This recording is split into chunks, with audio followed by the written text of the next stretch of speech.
Mr. Speaker, I move that the repeal of Good Friday and Easter Sunday as restricted trading days, shop trading and sale of alcohol amendment bill be now read a first time. I nominate the Finance and Expenditure Committee to consider the bill.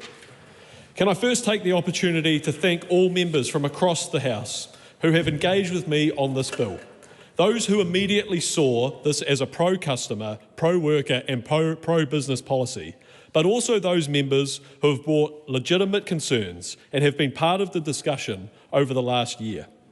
I hope you find that I address some of those concerns in this speech. Can I also thank Chris Bailey, who brought this bill to a previous Parliament, and the stakeholders and staff who have been getting the word out about what we are trying to do here. This bill seeks to enhance the enjoyment for all New Zealanders over the Easter weekend through a mix of simplification and choice. My bill does what it says on the tin, removes the provisions in the Shop Trading Hours and Sale of Alcohol Acts which restrict trading on Good Friday and Easter Sunday. There are 4 days making up our Easter weekend: Good Friday, Saturday, Easter Sunday and Easter Monday.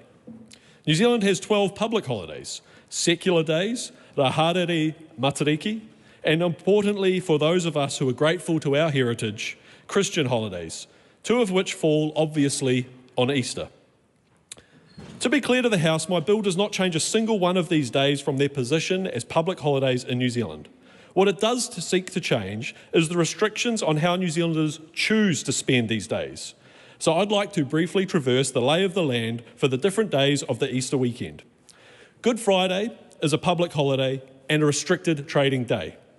Saturday is just a normal Saturday. Easter Sunday is not just a public holiday, but it is a restricted trading day.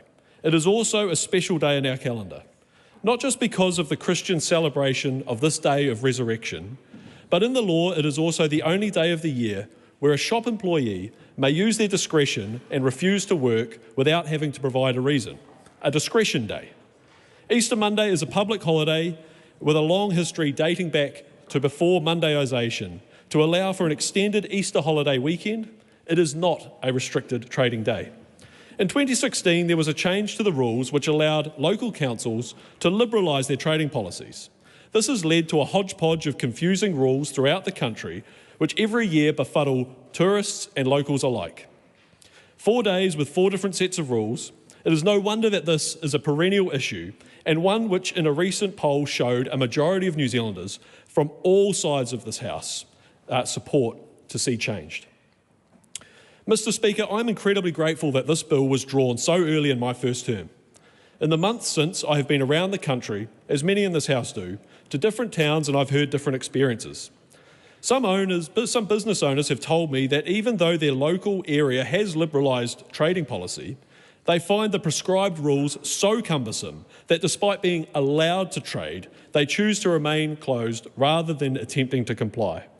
These rules include having to supply a substantial meal if one wishes to enjoy a beverage, the definition of which is up for debate, or restrictions on the amount of time that friends and family can spend together at a venue before being moved on. I've met restaurant and bar workers who say that despite wanting to work on restricted days, they, quote, don't like having to treat my customers like children and tell them what they can and can't eat and drink and how long they can stay before they must leave. People are just trying to enjoy their Easter.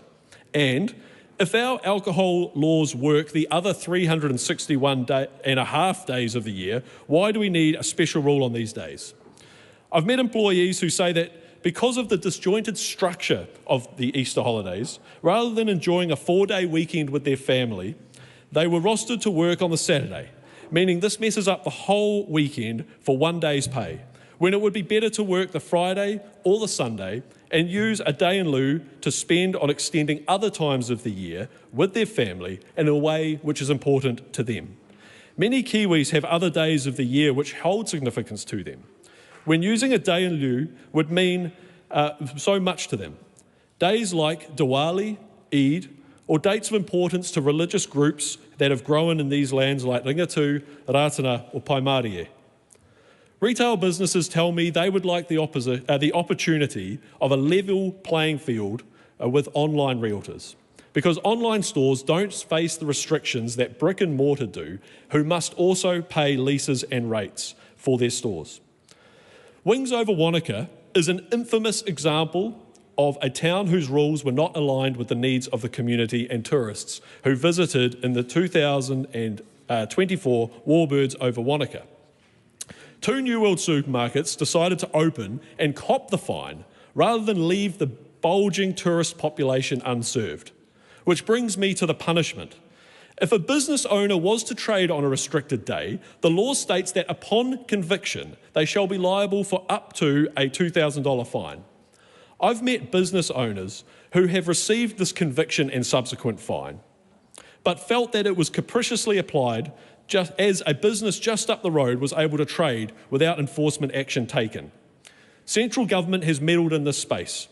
Government created a framework for local Easter trading policies, which means businesses could make their case to the council to be allowed to trade in a specific area.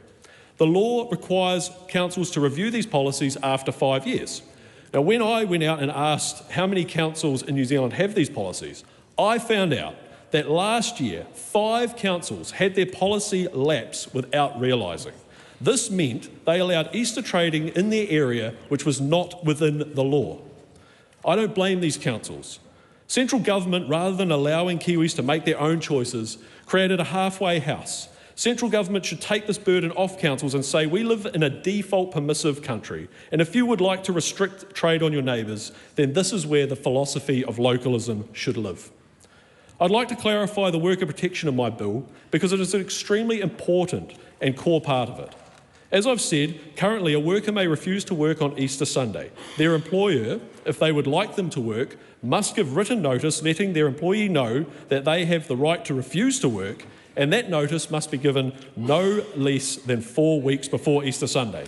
I've asked the library, I've asked people in the industry, I've asked my fellow MPs, have there been any cases or complaints that an employee feels they have been adversely treated because of exercising their right?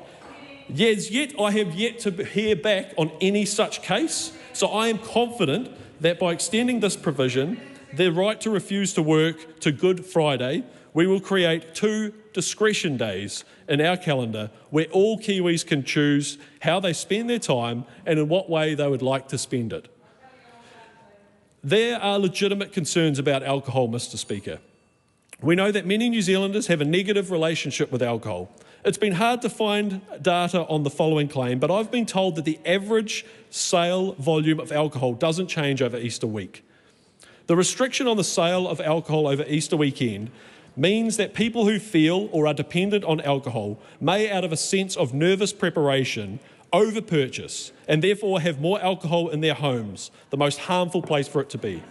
From talking to people about my bill over the last 9 months, I've realised that there is a view which comes from a warm place in New Zealand history.